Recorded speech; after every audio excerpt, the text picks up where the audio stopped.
वेद है कितने?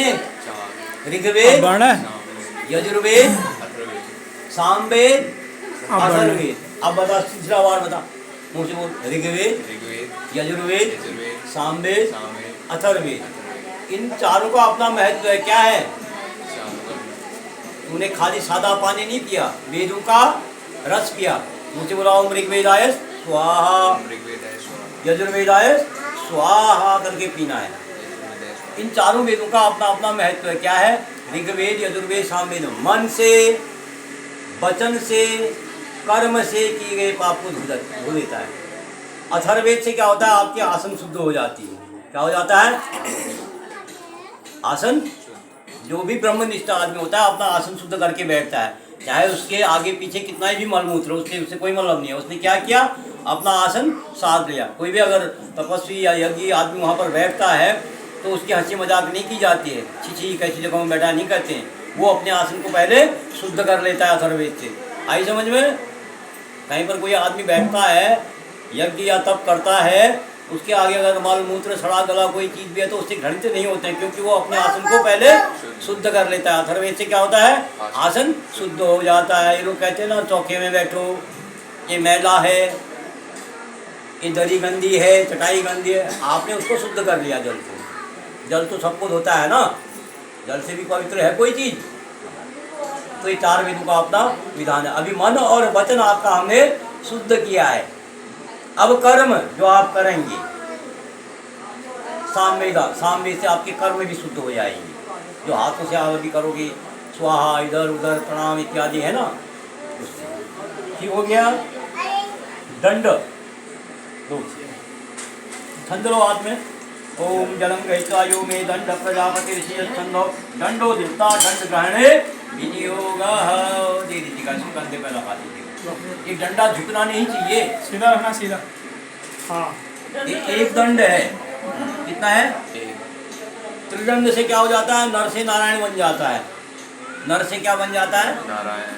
भगवान शंकर के पास कितने हैं दंड? त्रिशूल है ना, 3 शूल है। आपके पास एक ही शूल है। इससे आप क्या बन गए? ब्रह्म भी नहीं, खम ब्रह्म बन गए। क्या बन गए? महान तपस्वी। दंड धारण करने का मतलब क्या है? महान तपस्वी आप बन जाएंगे। ब्रह्मा का अंश आप में आ जाएगा, ब्रह्मा जी का अंश है। ठीक है, इसको झुकना नहीं चाहिए। यही दंड आपकी रक्षा करेगा धूप में, छाँव में, बारिश में, सब जगह। रोग में, व्याध में, भूख में, प्यास में, डंडा जो आप रखे रहेंगे तो यही सब आपकी पूर्ति करेगा। ठीक है, इसको झुकना नहीं चाहिए। अब इसको स्नान के लिए भाई इसकी अंजलि हो, छंद लीजिए। पहले छंद है, इसको कंधे में फंसाओ, ऐसे डंडे को ऐसे खड़ा करो। साइड डालना, बाई तरफ को डाल लें।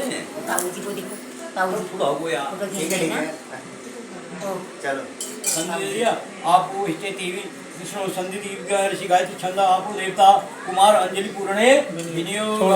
इसकी अंजलि में भरो, फिर बाएं हाथ में, बाएं हाथ में ऐसे करो। अब ये देख ले सिंधु दीप कहाँ है? मरुस्थल में, जहाँ पानी नहीं मिलता है। राजस्थान जैसे जगहों में पहले नहीं मिलता था पानी, तो इसी पानी से स्नान भी हो जाता है। अब वो कैसे होता है? जैसे ब्राह्मण करते हैं कौवा स्नान। ठीक है, अब दाहिने हाथ से अपने सिर में छींटे मारेंगे आप ऐसे करके 5 बार। ओम आपो हिष्टामय भुवस्तनेन उरजेण महेरणाय चक्षते शिवतमो रसस्वभाविनः उत्तरे मात्रे मामरन्नाम आपो जन्यथा।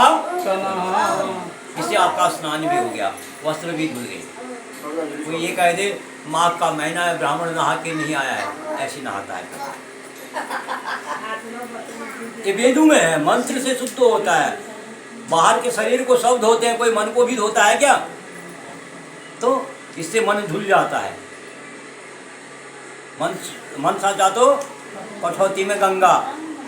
अरे खूब ठंडे पानी से नहा करके क्या फायदा है?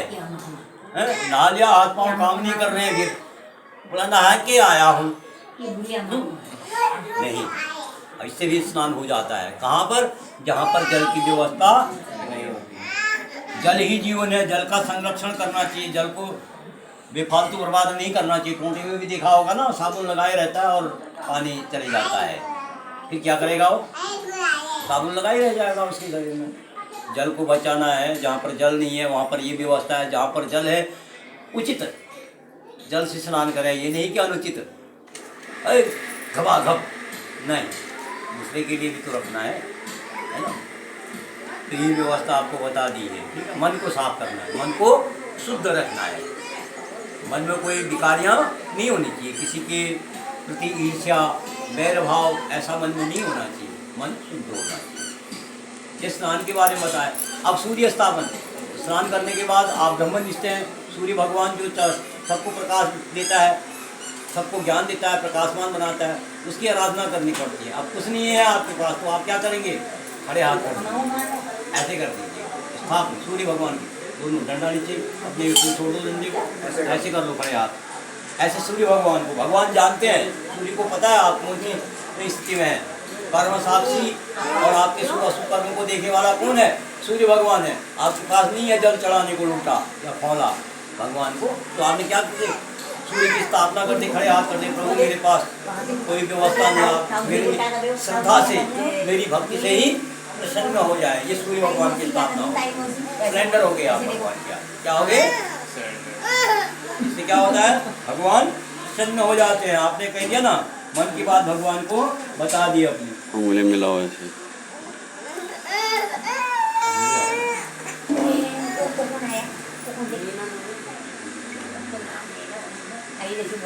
सूर्य भगवान की स्थापना होगी, ठीक है।